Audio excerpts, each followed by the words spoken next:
কেন জানি নীরব অজান্তেই তার জন্য প্রতিদিন অপেক্ষা করত। সে বুঝতে পারতো না একে ভালোবাসা বলে নাকি নিরাপত্তা। একদিন সকালবেলা নীরব নেই, তার ঘর খালি, কোনো চিঠি নেই, কোনো ব্যাখ্যা নেই। মেয়েটির ভেতর ভেঙে গেল। সে তাকে খুঁজতে লাগলো চারদিকে, কিন্তু কোথাও খুঁজে পেল না। সে আবার মনে মনে চিন্তা করলো, তার স্মৃতি আবার ফিরে এলো নাকি, সে আবার চলে গেল নাকি আমাকে ছেড়ে। মেয়েটি একা ভরসাহীনভাবে তার মনে প্রথমবার বলে ফেলল, আমি নীরবকে অনেক ভালোবেসে ফেলেছি। মেয়েটি তার খোঁজা থামালো না। বন্ধু, পরিচিত হাসপাতাল, সব জায়গায় খুঁজতে শুরু করলো নীরবকে। 3 দিন পার হয়ে গেল। হঠাৎ করে একদিন খবর এলো, একটা অচেনা ছেলে গুরুতর অবস্থায় পাওয়া গেছে হসপিটালে। মেয়েটি আর 1 সেকেন্ডও দেরি করলো না। সে চলে গেল এক মুহূর্তের মাঝে হসপিটালে।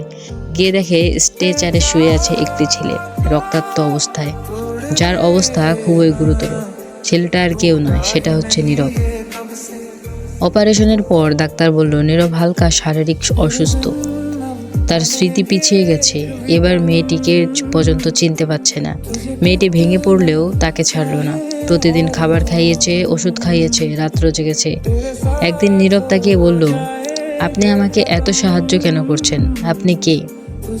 মেয়েটি তার দিকে শুধু তাকিয়েছিল।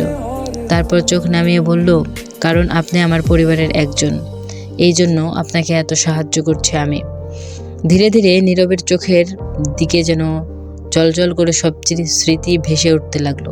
মেয়েটির মুখ, তাদের বাড়ি, রান্নাঘরের গন্ধ, সব যেন ভেসে আসছে নীরবের চোখে। এক বিকেলে নীরব বলল, আমার মনে হচ্ছে আমি একজন বড় ব্যবসায়ী ছিলাম। তার মস্তিষ্কে এত চাপ নিতে পারছে না। তারপর ধীরে ধীরে তার সব মনে পড়ে গেল।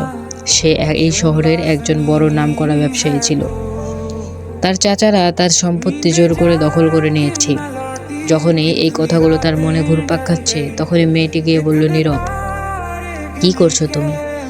তখন ছেলেটি বলল, জানো, আমি এই শহরের একজন বড় ব্যবসায়ী। মেয়েটি চমকে উঠল। নীরবের অতীত সত্য, যা শুরু হয়েছে তার জীবনে, যার কারণে মেয়েটি চমকে উঠেছে। ভিউয়ার্স, গল্পের বাকি পার্ট আসছে খুব শীঘ্রই। বাকি পার্ট দেখতে চাইলে চ্যানেলটিকে অবশ্যই সাবস্ক্রাইব করে রাখবেন।